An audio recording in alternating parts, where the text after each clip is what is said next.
Other things that I wanted to point out is a delayed delivery option that we have, which is great. If you go to the More Options group from the Options tab of the ribbon, if you click on this delayed delivery, that's hard to say fast, delay delivery, one of the things that you can do is you can say you do not want to deliver this message until a specific day, until a specific time. So I could send out a message at 8 o'clock at night, even though I'm not actively working at 8 o'clock at night. Go to any of the messages that were part of that conversation, any of the messages that were part of that conversation. And what you're going to do is on the home tab of the ribbon, and by the way, not just your inbox. You want to do this with your sent items folder. When you are selected on a message that was part of a string of conversations, go to the delete group, click cleanup, then you can choose to clean up the conversation which is related to that one message you are selected on. When you click cleanup conversation, it's going to tell you that it will look at all redundant messages. When it sees redundant messages, it moves them to the deleted items folder automatically. So I'm on an email that might have been part of a conversation. I'm going to click cleanup from the cleanup. And this doesn't have any conversations with it, so it's telling me no messages were cleaned up. But when you do have those messages that go back and forth, back and forth, back and forth, click on any one of them. It's going to clean up any of the redundant messages and only keep the last one. It only keeps the last one because it has everything else included.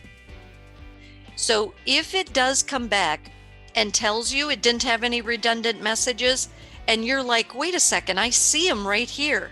If it does have redundant, but it didn't clean it up and it tells you it doesn't have any, it can be because you broke the string. You can break the conversation string by adding somebody else, forwarding the message to somebody else, changing the subject. Little things like that can actually break that conversation string. So it won't work on every single string of conversation, but I'm going to tell you, it is a lifesaver to get rid of all of those redundant messages. First thing I'm going to do is I'm going to actually take the email that I got from my COO and I'm going to forward it to the health and safety discussion channel. And I'm just going to show you what that looks like. So this is the email from Dave Monahan. Hello, Paul. On behalf of the executive team, you've been appointed to the Health and Safety Committee. I've made this look all beautiful and formal. I'm just going to move that out of the way here. So the first thing you want to do is actually, and if you've used Teams a little bit and haven't discovered this yet, hopefully this will be a big eye-opener for you. How do you get an email into Teams? Well, the way that you do that is on the channel itself that you want to email, you click on the three dots and you click on Get Email Address. And what that'll do is it'll generate an email address that's unique to that channel.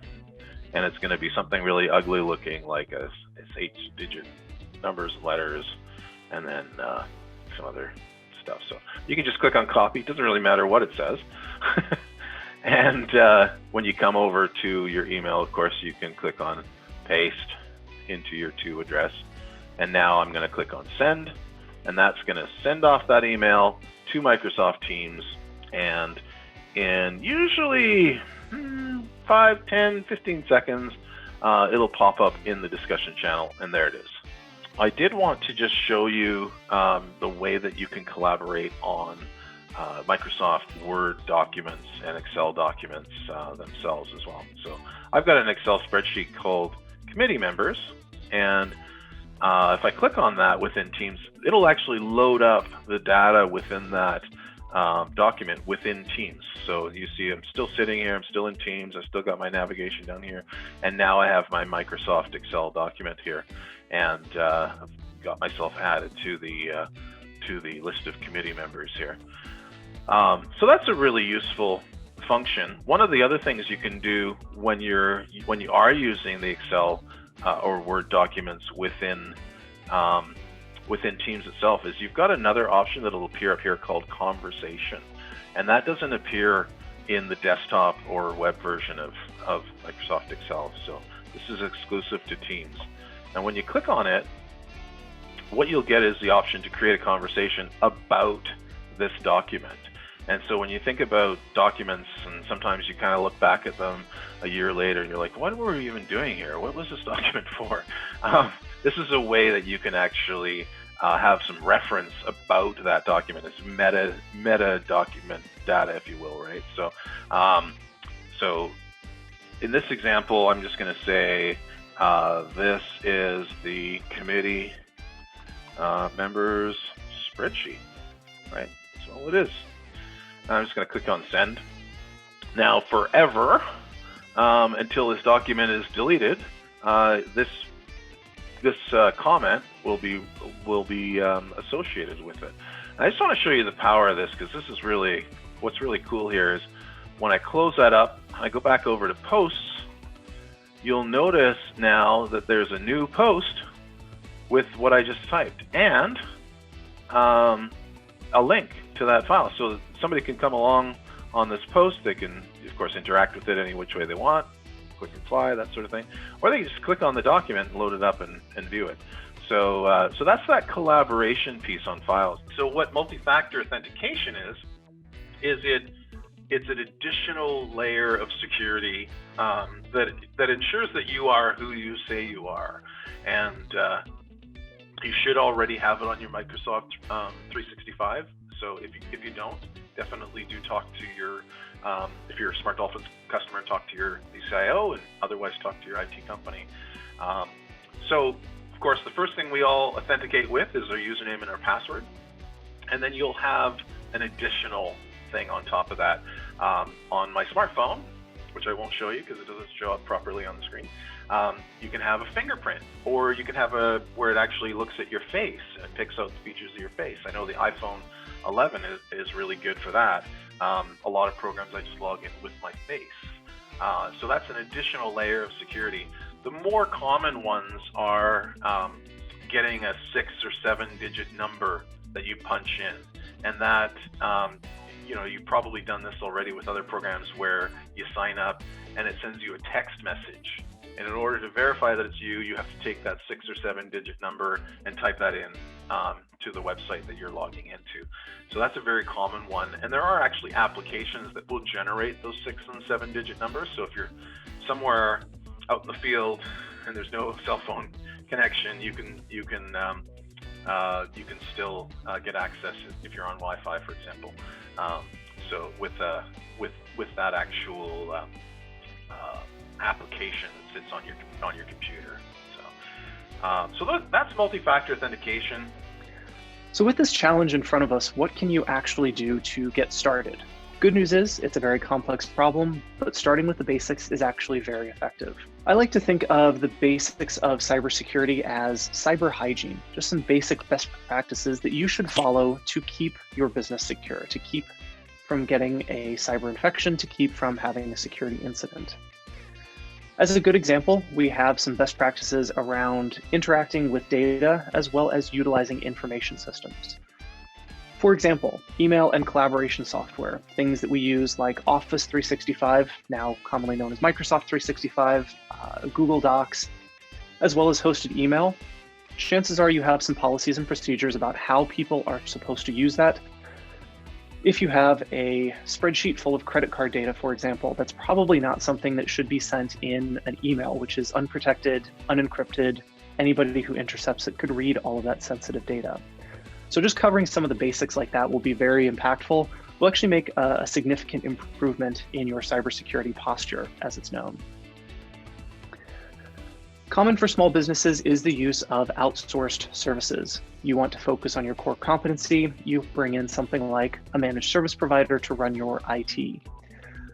That obviously has business benefits, and it can also have some security benefits. Chances are an IT provider who does this kind of stuff every single day, it is their core competency. They're going to know how to better secure these systems and secure this data. But Even though they have some responsibility, key point to know here, you as the business leader are still accountable. You cannot outsource the accountability for safeguarding data. Final note here, be aware of chasing shiny objects or the next box will solve the problem, as I like to think of it. There are lots of security tools, lots of security solutions. Every vendor, of course, will tell you that if you buy and deploy their new shiny security object, it's going to fix all of your problems. While it is true that security requires a multi-layered approach, this is often known as a defense in-depth strategy. If your foundation is weak, if you don't cover the basics, all of those fancy tools and technologies will be rendered useless. What drove this change? Well, the fact that working from home increases security risks. When everyone is in the same physical office, they share physical security controls. When everyone is on the same network, they share those network security controls. When nobody's going into the office, when everybody is connecting from home, they've left what is often known as the secure perimeter. So we build secure networks, kind of like building a wall around a castle or a moat. Suddenly everybody is out in the countryside. They are individually vulnerable. They no longer have that shared protection. Working from home also introduced some interesting and very unique situations, like the fact that people were sharing work resources. Parents may be working on their work laptops during the day, and then at 5 o'clock when they logged off, the laptop was then used by the kids to watch, I don't know, Paw Patrol, or the kids might be using a laptop or a tablet during the day for remote school. At night, after the kids go to bed, the parents pick up the laptop and log into their email account or open a document that they have for review. Everyone's home networking equipment is also suddenly part of my IT infrastructure. As a business, I typically have IT infrastructure that I purchase and manage. When everybody is working from home, suddenly their ISP provided equipment or whatever equipment they've purchased is part of my network. Underlying all of this is the fact that company data, the locations where it is stored and handled, are now harder to manage because I have all these devices that are not directly under my control.